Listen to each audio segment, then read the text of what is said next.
kita ngelihat sosok Prabowo yang sekarang sudah ditetapkan oleh KPU menang satu putaran, itu tidak berarti ketika dia menjadi presiden dilantik pada 20 Oktober nanti itu akan dikendalikan sepenuhnya oleh Joko Widodo. Enggak.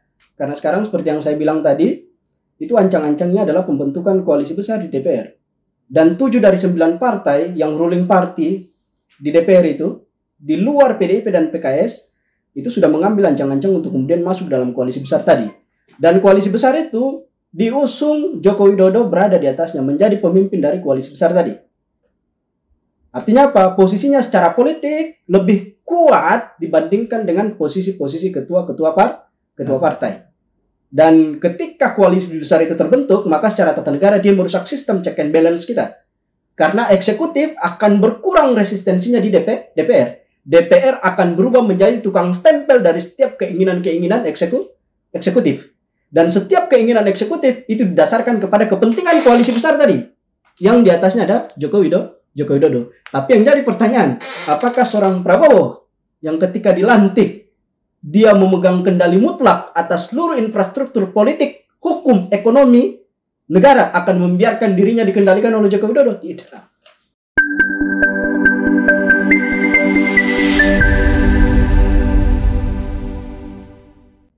Biasanya di ruling per 6 bulan sekali kalau di portal, kalau di koran itu, baik itu di koran lokal maupun koran nasional, biasanya di ruling per 6 bulan satu kali. Saya pernah di berbagai macam rubrik lah. Ekonomi, politik, hukum, bahkan sampai pada posisi hubungan internasional. Dan di stasiun televisi swasta juga saya melakukan beberapa jenis pekerjaan jurnalistik di situ. Salah satunya ya sempat dipercaya untuk kemudian melakukan beberapa liputan bahkan sampai ke mancanegara, terutama terkait dengan kasus yang saat ini memang masih marak kancah global, yakni terkait dengan konflik yang terjadi di Palestina sekarang. Itu pas pecah konflik di bulan kedua November itu saya di Mesir, saya di perbatasan, dan di sana saya coba menggali beberapa informasi terutama terkait dengan sikap politik pemerintahan Mesir Al-Sisi terkait dengan kebijakannya untuk mengatur di sisi perbatasan di Gerbang Rafah. Sejauh mana sih keberpihakan pemerintah Mesir terhadap nasib umat Islam yang ada di Palestina, di Gaza. Karena kita tahu sampai saat ini satu-satunya sirkulasi keluar untuk evakuasi warga Gaza itu cuman lewat Gerbang Rafah. Tapi kita lihat kenyataan hari ini Gerbang Rafah diblokade itu berapa lapis sampai pada posisi jaraknya itu sekitar 12 km. Jauh sekali. Ya, dari situ menunjukkan bahwa sampai hari ini menunjukkan bahwa sikap politik pemerintah Mesir memang belum bersedia untuk kemudian menerima proses evakuasi warga Gaza yang saat ini memang di bawah tekanan invasi militer Israel. Saya kira seperti itu. Nanti kita lanjut. Ya, nanti untuk yang Israel, untuk yang genosida Palestina nanti akan kita bicarakan di pertemuan berikutnya. Tapi sekarang kita ngomong Prabowo dulu, Bang. Kemenangan Prabowo. Karena kemenangan Prabowo ini kan berarti beliau bersama dengan Gibran tentunya akan memimpin kita Indonesia. Akan menentukan nasib Abang, nasib saya, nasib penonton, mulai dari anak-anak yang baru lahir, bahkan mungkin kandungan, dari bayi dalam kandungan, kemudian orang-orang disabilitas, sampai ke para lansia, semuanya akan ditentukan nasibnya oleh Pak Prabowo ini. Nah, kalau dari Abang sendiri, Abang kan sebagai wartawan nih, kalau saya lihat kan di contoh lah kayak bocor alus politiknya Tempo ya, dia itu sering memberitakan sejak lama bahwa ada sebagai wartawan tuh mereka sering mendengar kabar-kabar tentang nasib perpolitikan Indonesia. Dari Abang sendiri sebelum kemenangan Prabowo itu apakah sudah mendengar gitu bahwa Prabowo itu kemungkinan atau mungkin pastilah akan menang gitu? Ya, kalau mendengar secara langsung, secara mutlak kabar terkait dengan kontestasi itu akan dimenangkan oleh Prabowo atau enggak, itu sempat mendengar. Cuman kalau dikatakan secara mutlak enggak. Ini cuma kabar-kabar, isu-isu yang kemudian beredar baik di depan layar maupun di belakang layar di antara pergaulan kita sama wartawannya, karena kita juga memang sering berhadapan dengan beberapa narasumber yang saat ini memang juga menjadi bagian penting dalam menentukan konstelasi politik nasional saat ini. Cuman ingin saya katakan seperti ini, dari awal proses itu memang ada keyakinan di sebagian besar kalangan termasuk para pakar yang melihat bahwa Prabowo memang akan menang satu putaran. Satu putaran. Ya, kenapa saya katakan seperti itu? Karena bisa kita lihat bahwa sejak awal itu memang koalisi yang mengusung Prabowo itu adalah koalisi yang di backup oleh kekuasaan. Oh, berarti emang bener di backup negara ya? Ya, di Bukan, backup oleh, ya. maksudnya ya terlalu besar lah lawannya bagi Anies maupun bagi Ganjar gitu. Ya, di backup oleh kekuasaan, dan dalam konteks ini juga sudah terjawab lewat beberapa peristiwa menunjukkan bahwa kekuasaan tadi memanfaatkan beberapa infrastruktur milik negara dalam rangka untuk kemudian mendukung suksesi kemenangan Prabowo satu putaran. Dan kita tahu siapa aktor utama di balik orang-orang yang kemudian mendorong penggunaan fasilitas negara untuk mendukung Prabowo menang satu putaran itu. Siapa? Joko Widodo. Kenapa saya sebut seperti itu? Karena ini ambisinya dia untuk kemudian melanggengkan dinasti politiknya dia secara pribadi. Meskipun nanti dalam konteks terpilihnya Prabowo, di situ juga akan sedikit bergesekan dengan kepentingannya Joko Widodo. Dan kemarin saya sempat dengar dari beberapa pihak bahwa belakangan ini sempat terjadi gesekan antara Prabowo dan juga Joko Widodo. Karena Prabowo bagaimanapun dia sebagai presiden terpilih dan dia punya agenda-agenda ideologi atau agenda-agenda politik sendiri. Di saat yang sama Joko Widodo mensuksesi dia dengan cara menempatkan anaknya dia di situ, Gibran, sebagai wakil. Bagaimana caranya satu kepemimpinan untuk mengawal Indonesia ke depan bisa dipegang oleh dua orang? Saya kira susah. Matahari kembar. Apa? Kalau mungkin di kalangan kita ya, teman-teman aktivis mahasiswa bilangnya ya dualisme. Dan itu sering terjadi gitu, dualisme kepemimpinan. Jadi ada yang pemimpin terpilih secara kalau dalam aktivisme ya secara persidangan, tapi ada yang di balik layar yang dimana tidak terpilih secara persidangan tapi punya peran andil sangat menentukan arah organisasinya, kayak gitu ya. Mirip sekali sama aktivisme organisasi aktivis mahasiswa berarti Bang ya. Ya, kalau mau kita lihat juga Jokowi memang ambisinya terlalu besar setelah gagal rencana untuk kemudian merevisi Undang-Undang Dasar dalam rangka melanjutkan kekuasaannya ketiga periode. Sekarang dia mendapatkan sebuah momentum untuk kemudian melanjutkan eksistensi kekuasaannya dengan cara menempatkan anaknya Gibran menjadi wakilnya Prabowo, meskipun dengan cara-cara yang memang cacat secara hukum. Bagaimana kemarin kita lihat proses di Mahkamah Konstitusi kemarin dalam rangka merevisi aturan perundang-undangan terkait dengan batas atau syarat yang memang dari situ terjadi perubahan sehingga memungkinkan atau mengiyakan Gibran untuk kemudian bisa masuk dan berkontestasi sebagai wakilnya Prabowo. Namun jauh sebelum perkara yang kemudian terjadi di Mahkamah Konstitusi itu, saya mencatat beberapa peristiwa bahwa Joko Widodo yang seharusnya menjadi pihak yang menengahi konflik yang kemudian muncul dalam kontestasi Pilpres itu justru terlibat sebagai pelaku di situ. Pelaku yang justru menyemai konflik dalam konteks pelaksanaan pemilu itu sendiri dengan cara menaruh dukungan secara terbuka terhadap Prabowo dan juga Gibran. Dan rancangan ini sudah terjadi sejak awal. Sejak Joko Widodo itu menggembleng atau mendorong paksa beberapa ketua partai politik untuk kemudian masuk dalam sebuah wadah, dan wadah itu kemudian ditekan untuk kemudian mengusung Prabowo sebagai calon presiden waktu itu. Dan kita lihat di situ ada Airlangga Hartarto, di situ ada Zulkifli Hasan, di situ proses untuk kemudian menempatkan koalisi itu terjadi, dan di sana Joko Widodo itu pintar sekali. Dia memanfaatkan mereka dalam sebuah jebakan berbasis kasus korupsi untuk kemudian menuruti perintahnya dia. Iya. Bagaimana ceritanya ketika Airlangga Hartarto digoyang di Kejaksaan, di KPK? Bagaimana juga dengan Zulkifli Hasan ketika digoyang? Terpaksa mau nggak mau harus menurut. Nah, bentuk mereka menurut terhadap Joko Widodo tadi bersedia untuk kemudian berkoalisi untuk kemudian mengusung Prabowo sebagai calon presiden dan menerima Gibran sebagai wakil presidennya Prabowo. Saya kira seperti itu.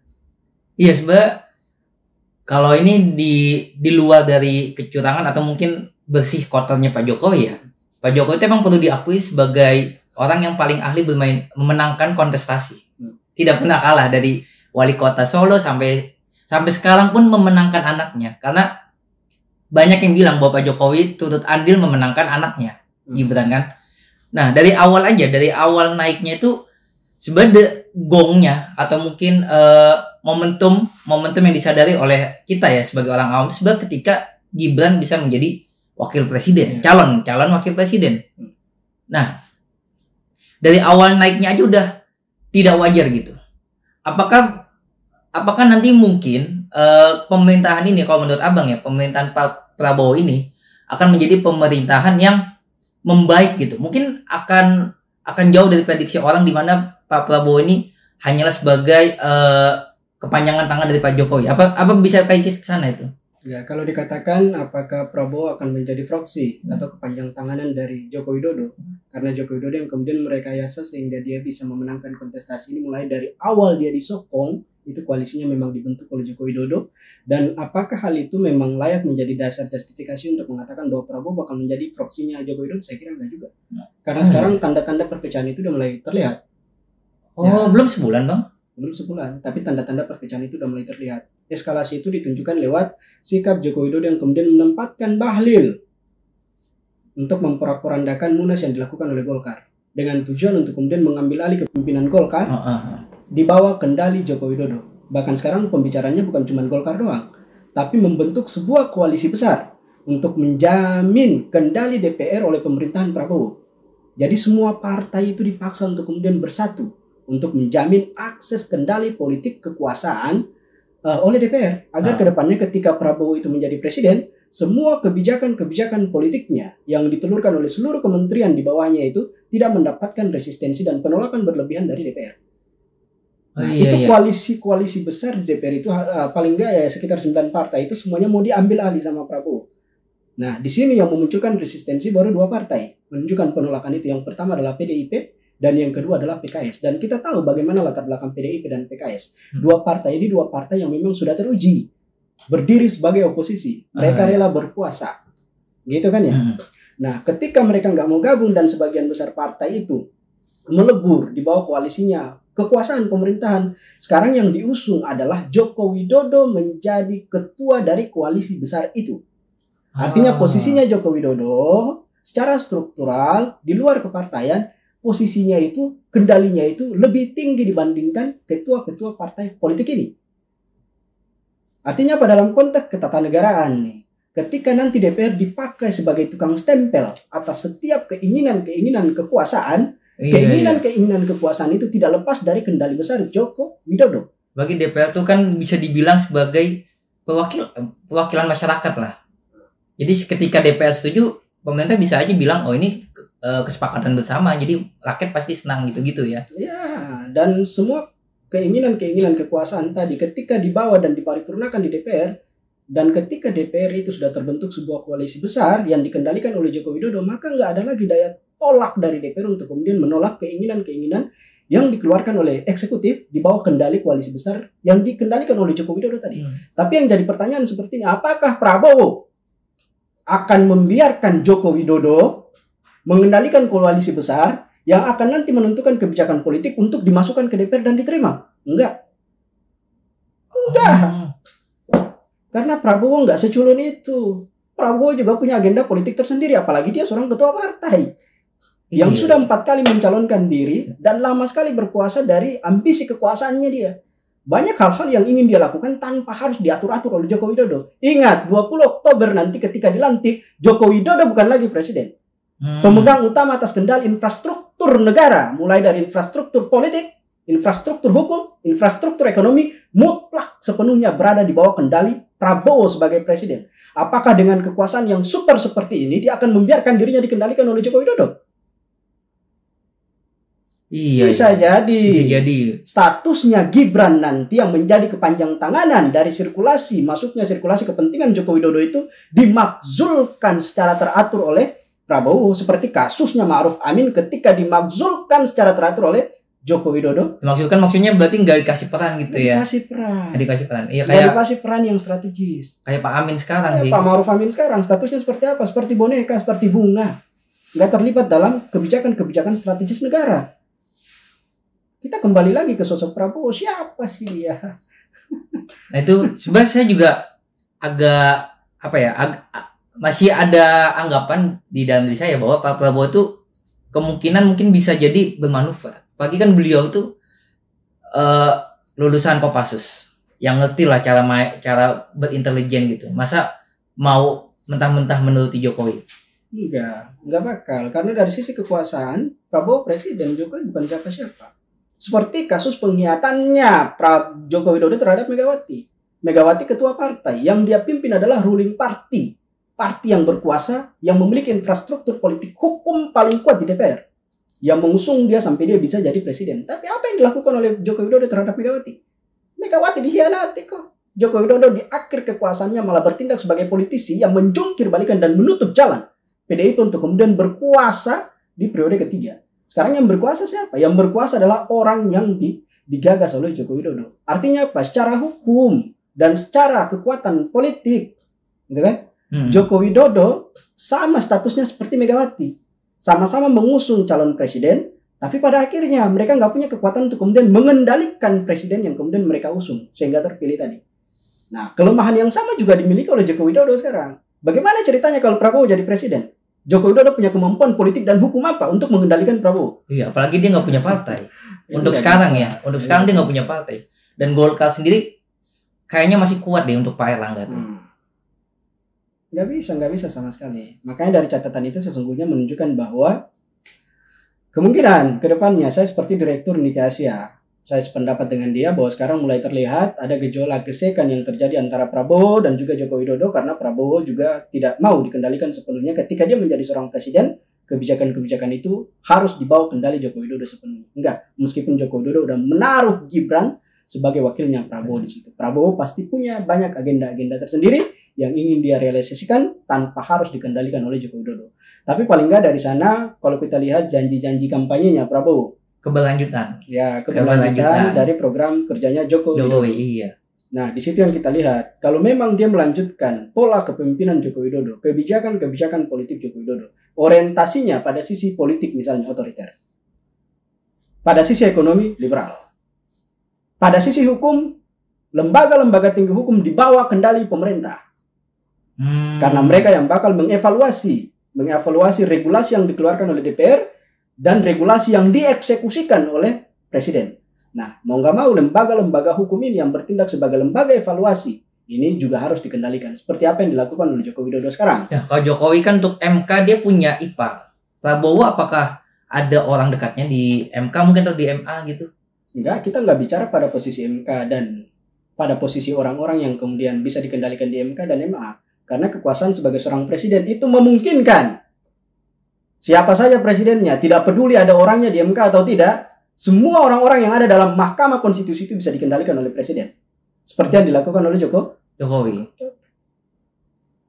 Nah, sekarang bagaimana tinggal ketegasan dari Mahkamah Konstitusi dan DPR doang. Tapi saya bilang seperti ini, kalau melihat koalisi besar yang akan dilakukan, sama kayak yang akan dibentuk ini, oleh DPR, itu akan sama dengan era Joko Widodo, presidensial threshold yang 20% tuh.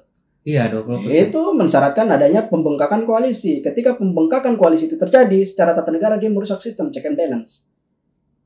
Nah, orang-orang di DPR itu akan berubah menjadi koalisinya pemerintah. Ketika mayoritas di antara mereka berubah menjadi koalisi pemerintah, mereka apa yang bisa mereka lakukan? Status mereka cuma sebagai tukang stempel. Pemerintah mau ngapain pun, seperti presiden mau melakukan apapun itu nggak ada urusan sama mereka. Iya, apalagi Nasdem, PKB dan PDI kadang lagi dideketin, Bang. Tapi yang lucunya tuh, saya belum nemu narasi berita yang bilang bahwa Pak Prabowo ini mendekatkan diri, atau mungkin koalisi Prabowo mendekatkan diri ke PKS. Kenapa itu, Bang? Soalnya PKS itu kayak nggak diajak. Enggak. PKS memang kayak gitu. Dari dulu dia, sikap politiknya itu jelas. Partai yang memang punya ADRT yang kuat. Dia dengan PDIP. Seperti yang saya katakan tadi, dia punya sejarah panjang sebagai oposisi. Meskipun nggak dapat jatah di kementerian. Iya. Gitu. Tapi dia tetap bertindak sebagai oposisi. Dan ini memang dia ruling party. Dan saya kira Prabowo juga nggak butuh PDIP sama PKS. Oh. Karena untuk membentuk koalisi besar tadi, itu syaratnya sesuai dengan konstitusi dan amanat undang-undang itu, Prabowo hanya butuh 2 partai tambahan. Jadi dia nggak butuh PDIP. Nah, yang kasihan itu, Bang, yang kasihan itu pendukung perubahan, kan kebanyakan umat Islam nih. Bahkan teman saya itu banyak yang mendukung Anies Mohaimin. Karena kan narasinya keislaman, perubahan. Kemudian saya udah bilang ke mereka gitu, kamu ngelihat di belakangnya ada Nasdem, ada PKB. Itu kedua partai itu partai yang berkoalisi dengan Pak Jokowi, yang mengacak-acak kita sekarang, yang membentuk Omnibus Law, yang membentuk Undang-Undang Minerba, yang menyetujui IKN. Jadi dari awal saya udah bilang gitu, nggak mungkin Anies pribadi bisa mengubah negara ini karena di belakang ada Nasdem dan PKB dan terlihat sekarang banyak kan berita yang bilang bahwa Nasdem dan PKB sedang didekatkan, sedang didekati oleh Jokowi. Apalagi bendahara Nasdem sendiri, Pak Saroni kan belum lama dipanggil KPK gitu. Itu kan kasihan sekali gitu sama teman-teman nih yang udah bela mati-matian untuk Anies Muhaimin. Bahkan ada juga pengusaha yang zakatnya dipakai untuk mengkampanyekan Anies Muhaimin gitu. Nah itu kan memang berarti mereka tuh memang tidak mempedulikan kita gitu. Nah itu bagi abang, pesan abang bagi teman-teman yang udah mungkin kecewa lah terhadap ternyata Nasdem dan PKB bisa jadi bergabung ke Prabowo. Apalagi Saroni udah dipanggil sama KPK itu. Dan memang kemungkinannya seperti itu. Kita lihat kemarin ketika KPU mengeluarkan keputusannya di tanggal 20 Oktober kemarin, itu Surya Paloh konferensi pers 20 Februari ya? 20 Oktober kemarin. 20 Maret kemarin. Itu langsung Surya Paloh konferensi pers. Kami menerima dan kami sepakat dengan keputusan KPU yang memenangkan Prabowo satu putaran.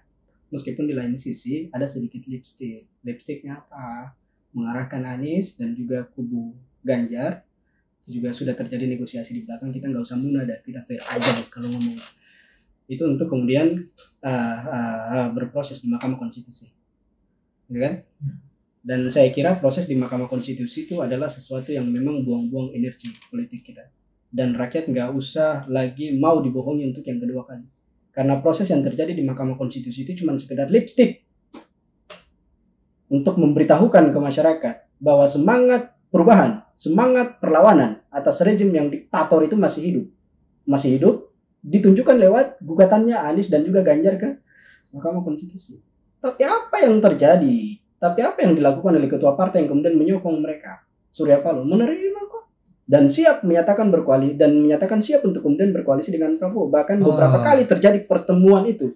Artinya apa? Proses kontestasi dan kampanye kemarin yang mengusung semangat perubahan itu bukanlah sesuatu yang berarti buat masyarakat. Tidak menjaminkan bahwa mereka itu memang posisinya seperti itu. Karena kita lihat Surya Paloh sebelum dia keluar dan menjadi dalangnya Anies, ya kan? Iya. Dia hampir 10 tahun di dalam.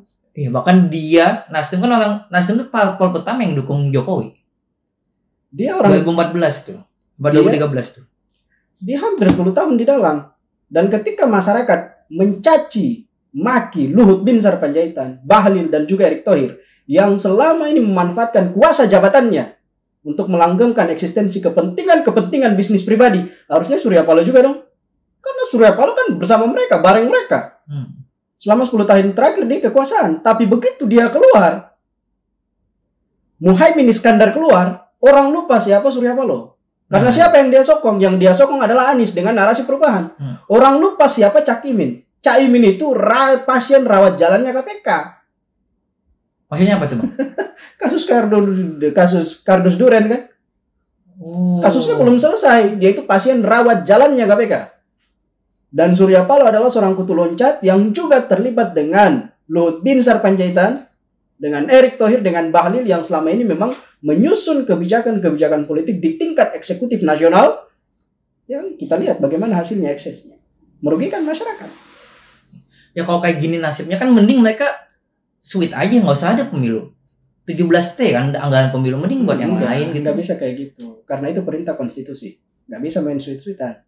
Itu perintah konstitusi dan itu adalah sesuatu yang memang bisa menjadi semangat untuk kemudian merawat kamuflase mereka dengan alasan bahwa mereka bakal mengurus kepentingan masyarakat. Itu pesta demokrasi. Itu hak-hak masyarakat. Dan ketika mereka tidak melaksanakan itu, ada tuntutan secara administrasi hukum yang memang dimuat dalam konstitusi. Jadi pemilu harus tetap berlangsung. Cuman dalam konteks pemilu yang dikendalikan. Karena dalam konteks pilpres itu, pelakunya itu strukturnya itu 3. Ada pasangan calon. Pasangan calon ini kacung. Itu kacung jongos. Anies itu kacung jongos. Ganjar itu kacung jongos. Prabowo itu kacung jongos. Dalang dari Anies adalah Surya Paloh. Dalang dari Ganjar adalah Megawati. Dalang dari Prabowo adalah Joko Widodo yang melanjutkan eksistensi dinasti politiknya dia tadi, ambisinya itu. Ya kan? Yeah. Jongos dalang, di atas dalang itu ada posisi yang lebih tinggi lagi, namanya Kingmaker. Kingmaker ini siapa? Pemilik hajatan. Makanya orang sering nanya sama saya, Pilpres kali ini milih siapa? Saya nanya balik, milih calonnya atau beserta dalang di belakangnya? Kalau milih calonnya, saya milih Prabowo. Kenapa? Kalaupun nanti saya coblos, saya milih Prabowo. Kenapa saya milih Prabowo? Karena sopan santun, ramah tamah dalam politik adalah munafik. Seperti yang ditunjukkan oleh Anies dan Ganjar. Oh iya. Prabowo vulgar menunjukkan siapa saya. Ya kan? Iya. Tapi kalau disuruh milih beserta dalangnya, saya bakal memilih Anies. Kenapa? Karena di belakang Anies, selain ada Surya Paloh, juga ada Pak Yusuf Kalla. Ya kan? Saya tidak mengkampanyekan siapa Pak Yusuf Kalla. Saya tidak ada urusan sama dia. Bodoh amat apa yang mau dia tunjukkan di kancah perpolitikan nasional, saya nggak ada urusan. Cuman orang ini saya melihat memang pendekatan politiknya tidak terlalu arogan. Dia sejauh ini memang mampu menjadi penetralisir, mampu menjadi penyeimbang bagi arogansi dari kubu kiri maupun kubu kanan. Pak JK. Ya, kalau mau dipilih tingkat resiko atas kekuasaan terpilih yang paling minim terhadap kesengsaraan masyarakat, saya milih Anies karena di belakang Anies ada Pak Yusuf Kalla.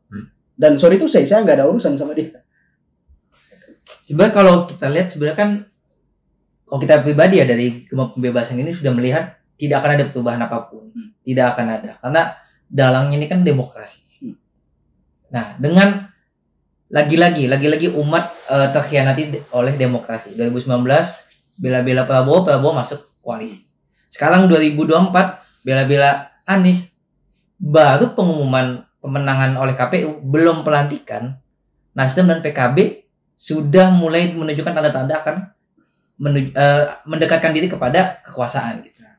Ini kan dalangnya demokrasi ini, Bang. Itu pragmatisme namanya. Kita, sistem politik kita, elektoral kita ambil, kita contoh 100% dengan sistem pemilu yang ada di Amerika Serikat. Ini bukan kata saya. Ini kata salah satu penguasa, Robert Murdoch, salah satu penguasa media massa di dunia.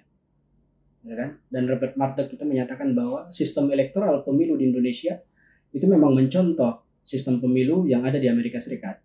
One foot, one man. Yang di Amerika kan ada ini electoral college. Ya, tapi dalam konteks itu terlihat persis one foot one man dasarnya, prinsipnya itu yang disebut sebagai demokrasi. Suara rakyat adalah suara Tuhan, tapi kenyataannya suara Tuhan bisa dibeli.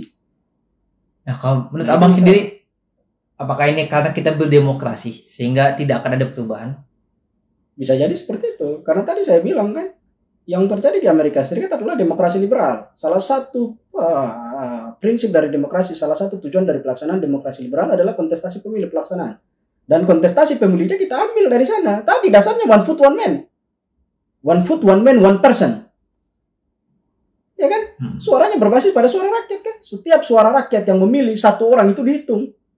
Dan itu disebut sebagai suara Tuhan. Dan masalahnya suara Tuhan dalam kontestasi pemilu demokrasi yang transaksional itu bisa dibeli. Ini persoalan. Suara Tuhan bisa dibeli. Tidak peduli siapapun itu. Nah, dalam kaitan ini sesungguhnya, kalau mau kita lihat, sistem demokrasi yang liberal di Indonesia itu memang cenderung transaksional karena kita ambil sepenuhnya dari Amerika Serikat. Dan kita tahu dah, anggarannya besar. Bukan anggaran yang dikeluarkan oleh pasangan calon doang, tapi juga turut dibiayai oleh negara. Itu di atas 100 triliun lebih. Dan pelaksanaan demokrasi yang kita lihat dalam konteks pemilihan umum di Indonesia, ya jalannya seperti itu. Dan kalau ngelihat nih, secara teoritikal, saya pernah membuat satu teori tentang demokrasi liberal yang di dalamnya juga menyangkut dengan proses elektoral. Jadi saya bilang, prinsip dari demokrasi liberal itu 3. Yang pertama, the loser gets nothing. Ini yang kalah menjadi pecundang selamanya. Siapa mereka? Masyarakat. Yang kedua, the winner takes all. Yang menang mendapatkan segalanya. Siapa mereka? Partai politik, DPR, kekuasaan, yang berkoalisi dengan bandar. Bandar itu bahasa halus dari investor. Mereka membentuk satu kesatuan jaringan oligarki. Kan? Prinsip yang ketiga, dan mereka yang selalu menang, yang disebut sebagai the winner takes all. Dan yang ketiga, itu survival of the fittest. Ini prinsip persaingan dalam konteks pasar bebas yang terus-terusan membuka jalan kepada partai politik, kepada bandar, kepada DPR, kepada eksekutif untuk berkoalisi menurut kesamaan orientasi dalam rangka memperebutkan kekuasaan yang melahirkan kekayaan jangka panjang. Prinsip ini melekat dalam konteks pelaksanaan pemilu di Indonesia. Maka nggak usah heran, nggak usah kaget. Kalau yang tadinya oposisi, yang tadinya berlawanan dalam kontestasi pilpres, tiba-tiba langsung mengurungkan niatnya untuk melawan dan masuk menjadi bagian dari koalisi. Seperti yang ditunjukkan, seperti niat, seperti ancang-ancang yang ditunjukkan oleh PKB dan Nasdem saat ini. Nah itu mungkin terakhir nih Bang. Kalau untuk harapan kita kan sebagai rakyat kan inginnya pemimpin itu berpihak kepada kita. Kebijakan-kebijakannya itu kebijakan-kebijakan yang didasarkan pada kepentingan kita, mensejahterakan kita, terus kemudian hukumnya itu adil di atas dan di bawah. Dan juga ketika kita melapor tidak diperumit gitu. Nah itu apa yang harus dilakukan gitu Bang? Itu sederhana sekali, perubahan sistemik. Karena yang kita hadapi sekarang di Indonesia bukan human error, tapi sistem error. Kalau human error mungkin bisa diperbaiki lewat pergantian manusia-manusia yang kemudian menduduki jaringan kekuasaan. Lewat pilpres misalnya, pergantian menteri, pergantian presiden, lewat pileg misalnya, pemilihan legislatif misalnya, pergantian anggota-anggota di DPR. Itu cuma sebatas pergantian manusia. Dan saya bilang, ini bukan human error yang bisa dilakukan dengan cara-cara itu. Yang kita hadapi adalah sistem error.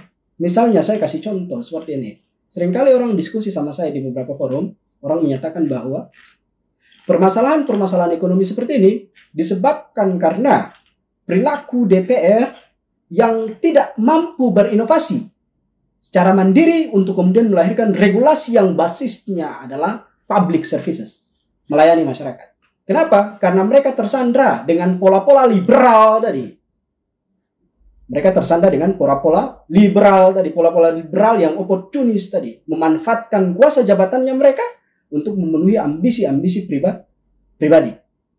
Ya kan? Maka bisa dilihat dalam konteks pembuatan undang-undang pelaksana itu banyak yang tidak mengejawantahkan kepentingan masyarakat. Itu bisa kita ubah lewat tingginya pengajuan judicial review di Mahkamah Konstitusi. Rakyat menunjukkan perlawanan terhadap undang-undang yang dibuat oleh DPR dan dieksekusikan oleh pemerintah. Misalnya seperti kasus Undang-Undang Cipta Kerja, revisi Undang-Undang Minerba. Itu kan diajukan judicial review. Kalau diajukan judicial review artinya apa? Masyarakat ini mampu melihat bahwa undang-undang yang dibuat oleh mereka itu tidak sesuai dengan amanat konstitusi dan tidak sesuai dengan prinsip public services tadi. Mengutamakan pelayanan terhadap masyarakat.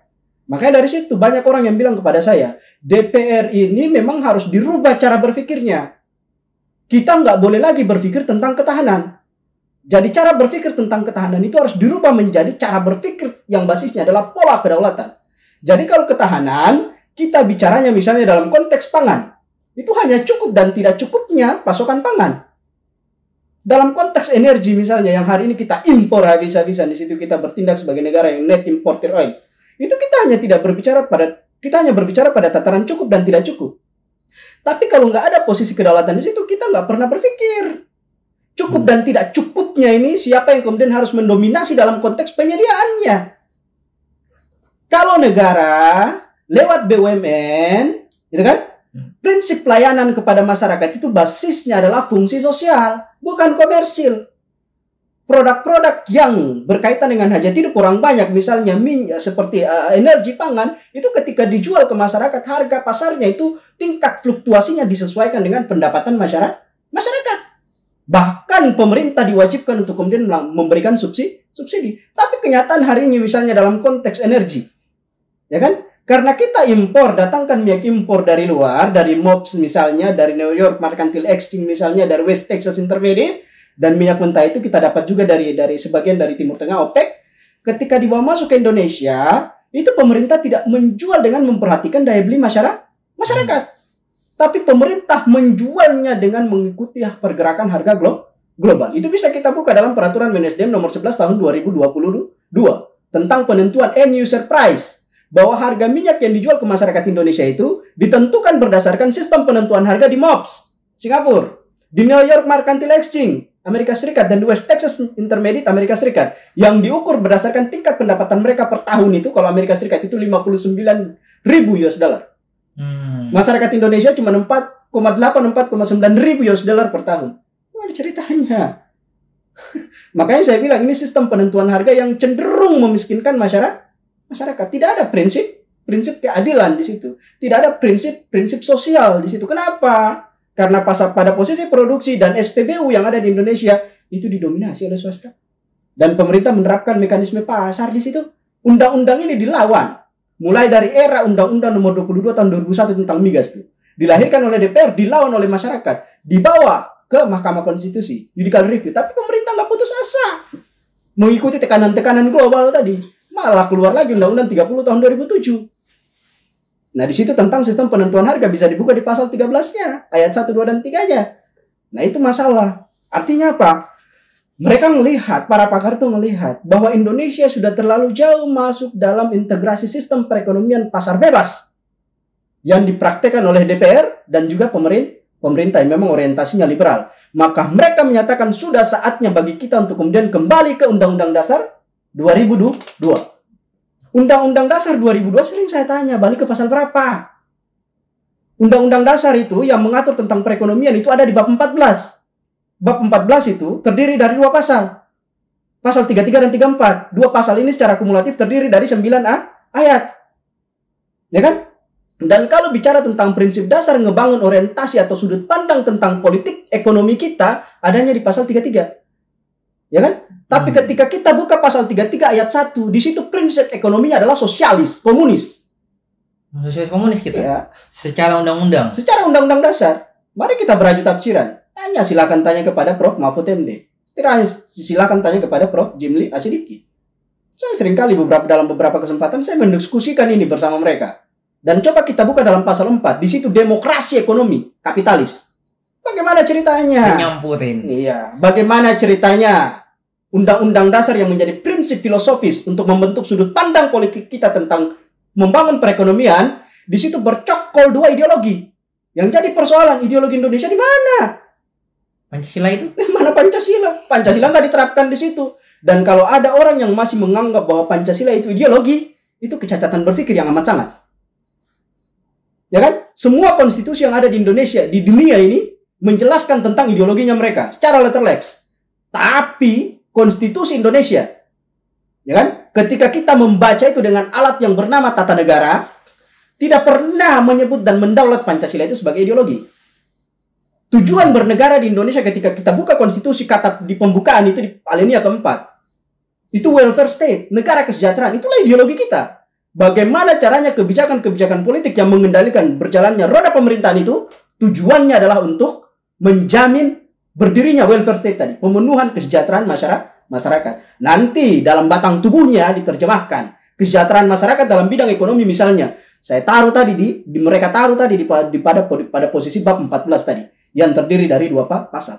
Tapi yang jadi persoalan, kita nggak punya kemandirian karena bukan ideologi kita yang kita pasang di situ sebagai sudut pandang untuk membentuk politik ekonomi kita. Tapi yang dipasang adalah ideologi komunis dan ideologi kapitalis. Yang jadi pertanyaan, siapa sekarang yang mengancam NKRI? Itu pertanyaan pertama. Yang kedua, ketika mereka menyatakan harus balik ke Undang-Undang Dasar, pasal berapa yang harus dirujuki untuk kemudian tempat kita kembali? Nggak ada. Tadi kalau ngomongin kesekaan sistem ya, berarti apa yang harus diganti kalau dari pendapat Bang Ical? Ya harus ada alternatif. Yang pertama revisi balik itu Undang-Undang Dasar 1945. Cabut itu prinsip komunis dan cabut pada pasal 1 ayat 33 dan cabut itu prinsip kapitalis pada pasal 33 ayat 4. Cabut itu karena selama prinsip itu masih ada. Cabut aja apa diganti? Cabut dulu awalnya. Cabut dulu. Berarti akan diganti. Akan diganti, dicabut dulu selama pasal itu dua ideologi itu masih bercokol di dalam. Pemerintah dan DPR selalu punya pilihan. Mau membentuk undang-undang pelaksana di bidang ekonomi pakai pasal 1, pakai ayat 1 ataukah pakai ayat 4. Mau pakai ayat yang mengharuskan prinsip dasar komunis atau kapitalis. Dan mereka terlegislasi secara undang-undang dasar. Nggak jadi persoalan. Kalau dicabut, nanti gantinya dengan apa? Diganti dengan pemikiran yang memang kita anggap itu benar. Nah, ini tergantung dari konfigurasi politiknya. Berbasis pada keyakinan. Saya kira semua orang punya solusi masing-masing. Ya kan? Dan kalau dipaksa kepada saya untuk menyatakan solusi apa yang memang bisa kita pakai buat menghidupkan kembali roh keindependensian, kemandirian kita dengan cara mencabut 2 ideologi tadi dari konstitusi. Ya kan? Iya. Kita ngelihat latar belakang. Itu yang pengen kita tahu sebenarnya dari Abang gimana. Kita melihat latar belakang kehidupan masyarakat Indonesia. Ya kan? Iya. Saya mengatakan seperti ini. Dulu di tahun 2001-2002 itu US Strategies Defense of Amerika Serikat Itu tujuannya adalah menyebarkan demokrasi liberal ke seluruh dunia. Ada beberapa dokumen yang dipakai untuk kemudian menyebarkan demokrasi ke seluruh Indonesia, menyebarkan prinsip-prinsip dasar neoliberalisme ke seluruh dunia.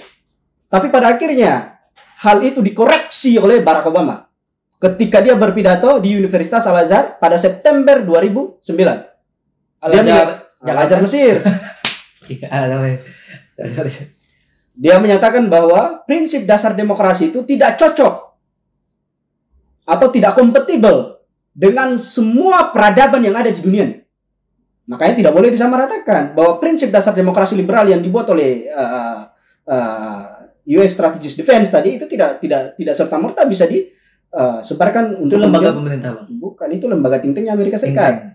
Di bawah CIA intelijen. Di bawah CIA. Itu lembaga propagandis. Itu nggak layak untuk kemudian disebarkan ke seluruh dunia karena belum tentu cocok dengan nilai-nilai yang ada di negara-negara yang memang mau dimasuki pemahaman dasar demokrasi liberal tadi.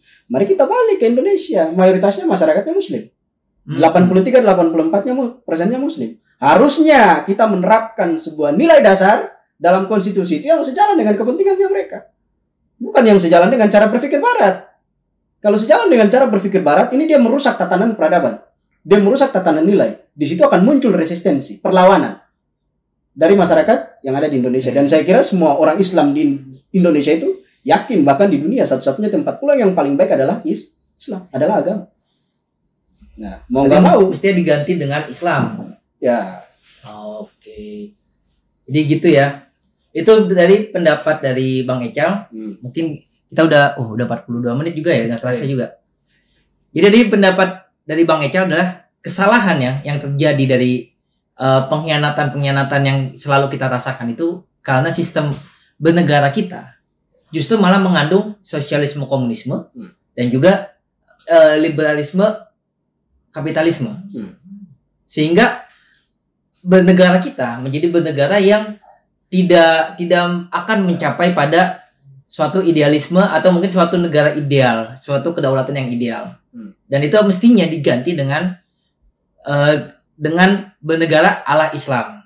Kita ngelihat sosok Prabowo yang sekarang sudah ditetapkan oleh KPU menang satu putaran, itu tidak berarti ketika dia menjadi presiden dilantik pada 20 Oktober nanti itu akan dikendalikan sepenuhnya oleh Joko Widodo. Enggak. Karena sekarang seperti yang saya bilang tadi, itu ancang-ancangnya adalah pembentukan koalisi besar di DPR. Dan 7 dari 9 partai yang ruling party di DPR itu, di luar PDIP dan PKS, itu sudah mengambil ancang-ancang untuk kemudian masuk dalam koalisi besar tadi. Dan koalisi besar itu diusung Joko Widodo berada di atasnya, menjadi pemimpin dari koalisi besar tadi. Artinya apa? Posisinya secara politik lebih kuat dibandingkan dengan posisi-posisi ketua-ketua partai. Dan ketika koalisi besar itu terbentuk, maka secara tata negara dia merusak sistem check and balance kita.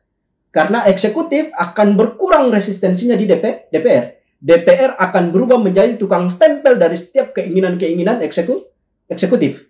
Dan setiap keinginan eksekutif itu didasarkan kepada kepentingan koalisi besar tadi. Yang di atasnya ada Joko Widodo.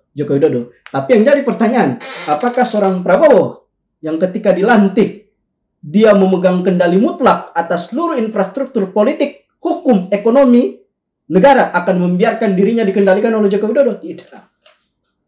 Resistensi itu sudah terjadi, dan saya bilang tadi saya sepakat dengan pendapatnya Direktur Nikkei Asia bahwa sejak beberapa hari belakangan, sejak beberapa periode belakangan itu muncul gejolak antara Prabowo dan juga Joko Widodo tadi, karena Prabowo juga punya agenda-agenda politik yang ingin dia realisasikan sendiri. Bisa jadi nanti resistensi itu malah membuat Prabowo memakzulkan secara teratur posisinya Gibran, seperti yang dilakukan oleh Joko Widodo terhadap Ma'ruf Amin. Nah, dalam konteks itu, jadi kita lihat kontestasi pemilu ini hanya sebatas pertukaran kepentingan para elit. Pertukaran kepentingan politik para elit. Rakyat nggak usah ikut-ikutan menjadi tidak waras. Karena ada hal yang lebih penting yang harus kita lihat. Bahwa yang terjadi di Indonesia bukan persoalan human error. Yang rusak bukan orangnya. Kalau yang rusak orang, dari dulu pilpres pileg itu bisa menjawab. Karena itu kan pergantian manusia-manusia yang kemudian menduduki struktur kekuasaan. Tapi apa yang terjadi? Yang rusak adalah sistem errornya. Yang bermasalah sekarang di Indonesia adalah sistem error. Sistem error yang saya sebut tadi. Ketika kita balik ke konstitusi, Misalnya perekonomian, itu bab 14, 2 pasal 33, 34 secara kumulatif terdiri dari 9 ayat. Ayat mana yang mau kita jadikan rujukan sebagai tempat pulang? Ekonomi sudut pandang politiknya pasal 1, pasal 33 ayat 1 ayat 4. Ayat 1-nya komunis, ayat 4-nya kapitalis. Jadi selama dua ideologi itu masih bercokol dalam Undang-Undang Dasar 1945 yang sudah direvisi 4 kali di 2002 menjadi Undang-Undang 2002, selama itu juga sistem bernegara di Indonesia terutama dalam konteks politik ekonominya akan tetap error. Makanya pemilu nggak bakal menjawab keadaan karena orang-orang itu bekerja sesuai dengan tuntutan sistem hukum tadi. Berarti yang mesti diganti, kalau saya boleh menyimpulkan, ada dasar bernegaranya, sistem bernegaranya, konstitusinya. Oke, terima kasih banyak Bang Echal udah memberikan kita banyak sekali insight, bahkan termasuk saya tadi baru tahu ternyata Undang-Undang Dasar Negara kita, kalau menurut Bang Echal ya, di tahun Undang-Undang Dasar versi 2002 yang paling akhir yang kita gunakan sekarang adalah Undang-Undang Dasar yang menggabungkan sosialisme komunisme dengan liberalisme kapitalisme. Sehingga jadilah negara kita yang sekarang ini, yang di mana kita selalu melihat siapapun pemenang pemilunya, kita yang kalah, rakyat yang kalah. Ingat 3 prinsip tadi. Prinsip dasar demokrasi liberal yang cenderung transaksional itu 3. Yang pertama, the loser gets nothing, yang kalah menjadi pecundang. And ini always. Siapa mereka? Masyarakat. Yang kedua, the winner takes all, yang menang mendapatkan segalanya. Dan ini jangka panjang. Siapa mereka? Bandar, wakil rakyat, dan pemerintah. Yang ketiga, survival of the fittest. Ini prinsip pertarungan dalam konteks pasar bebas, ya kan? Basisnya hukum rimba. Siapa yang punya modal besar, siapa yang punya infrastruktur politik kuat, dia yang akan selalu menang. Prinsip survival of the fittest ini selalu memberikan peluang dan jalan bagi bandar, pemerintah, dan DPR untuk terus-terusan bergerombol menurut kesamaan orientasi yang tujuannya adalah memperebutkan kekuasaan untuk melahirkan kekayaan jangka panjang. Rakyat kalah, mereka yang menang. Jaringan oligarki itu yang menang. Itu prinsip dasar demokrasi liberal.